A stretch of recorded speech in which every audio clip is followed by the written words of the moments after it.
Hi hello ಎಲ್ರಿಗೂ ನಮಸ್ಕಾರ. Welcome back to my YouTube channel home made chef. ಇವತ್ತಿನ recipe ಸಬ್ಬಕ್ಕಿ ಸೊಪ್ಪಿನ ಕಡಲೆಬೇಳೆ ವಡೆ. ಅದು ಹೇಗೆ ಮಾಡೋದು, ಅದಕ್ಕೆ ಬೇಕಾಗಿರೋ ಇಂಗ್ರೀಡಿಯೆಂಟ್ಸ್ ಏನು ಅಂತ ನೋಡೋಣ. 1/4 kg ಕಡಲೆಬೇಳೆ, ಹಾಗೆ 1 ಕಪ್ಪು ಸಬ್ಬಕ್ಕಿ ಸೊಪ್ಪು, 3 ಮೀಡಿಯಮ್ ಸೈಜ್ ಈರುಳ್ಳಿ, 5 ಒಣಗಿದ ಮೆಣಸಿನ್ಕಾಯಿ, ಅರ್ಧ ಇಂಚು ಶುಂಠಿ, ರುಚಿಗೆ ತಕ್ಕಷ್ಟು ಉಪ್ಪು, ಹಾಗೆ ಎಣ್ಣೆ. ಕಡಲೆಬೇಳೆನ ಮೊದಲು 1-2 ಗಂಟೆ ಟೈಮು ನೀರಲ್ಲಿ ನೆನೆಸಿಟ್ಕೋಬೇಕು. ನೆನೆಸಿಟ್ಕೊಂಡು ನಾನಿಲ್ಲಿ ಚೆನ್ನಾಗಿ ವಾಶ್ ಮಾಡಿ ಇಟ್ಕೊಂಡಿದ್ದೀನಿ. ಈಗ ಇದನ್ನು ರುಬ್ಕೊಳ್ಳೋಣ. ಒಂದು ಮಿಕ್ಸಿ ಜಾರಿಗೆ 5 ಒಣಗಿದ ಮೆಣಸಿನ್ಕಾಯಿ, ಅರ್ಧ ಇಂಚು ಶುಂಠಿನ ಕಟ್ ಮಾಡಿ ಹಾಕ್ಕೊಂಡಿದ್ದೀನಿ. ಅದ್ರ ಜೊತೆಗೆ ಕಡಲೆಬೇಳೆನೂ ಸೇರಿಸ್ಕೊಂಡು ಚೆನ್ನಾಗಿ ತರಿಯಾಗಿ ರುಬ್ಕೋಬೇಕು. ಕಡಲೆಬೇಳೆನ ಒಂದೇ ಸಾರಿ 1/4 kg ಕಡಲೆಬೇಳೆನೂ ಮಿಕ್ಸಿ ಜಾರಿಗೆ ಹಾಕಿ ರುಬ್ಬೋದಕ್ಕೆ ಹೋಗಬೇಡಿ. ಒಂದು ಅರ್ಧ ಹಾಕಿ ನೀಟಾಗಿ ತರಿಯಾಗಿ ರುಬ್ಕೊಳ್ಳಿ. ಈ ರೀತಿ ರುಬ್ಕೊಳ್ಳೋದ್ರಿಂದ ಚೆನ್ನಾಗಿ ತರಿಯಾಗಿ ರುಬ್ಕೊಳ್ಳುತ್ತೆ. ಒಂದೇ ಸರಿ ಎಲ್ಲ ಕಡಲೆಬೇಳೆ ಹಾಕಿ ರುಬ್ಬೋದ್ರೆ ಕೆಳಗಡೆ ಎಲ್ಲ ನುಣ್ಣಗಾಗುತ್ತೆ, ಆದರೆ ಮೇಲ್ಗಡೆ ಎಲ್ಲ ಕಡಲೆಬೇಳೆ ಹಾಗೆ ಇರುತ್ತೆ. ಒಂದು ಸ್ವಲ್ಪ ನೀರು ಹಾಕ್ಕೊಂಡು ಈ ರೀತಿ ನೀಟಾಗಿ ತರಿಯಾಗಿ ರುಬ್ಕೊಳ್ಬೇಕು.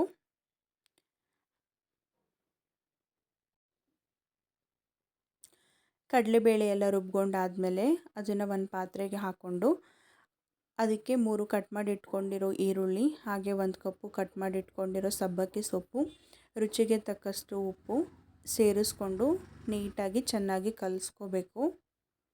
ಇದಕ್ಕೆ ನೀರೇನು ಸೇರಿಸೋದಕ್ಕೆ ಹೋಗಬೇಡಿ.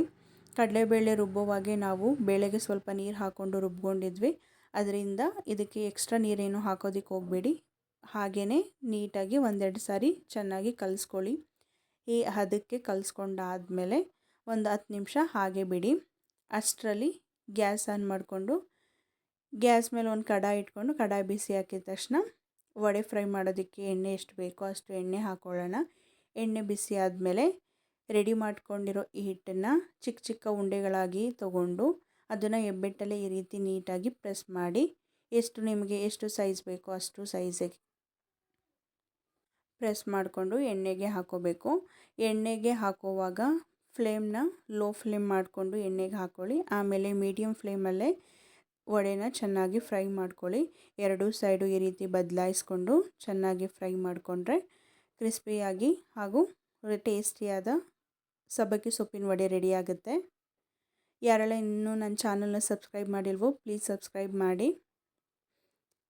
ನೀವು ಇದನ್ನು ಸೈಡ್ಸ್ಗಾದರೂ ಮಾಡ್ಕೋಬೋದು. ಈಗಿನ ವೆದರ್ಗೆ ಪರ್ಫೆಕ್ಟಾಗಿ ಸೂಟ್ ಆಗುತ್ತೆ.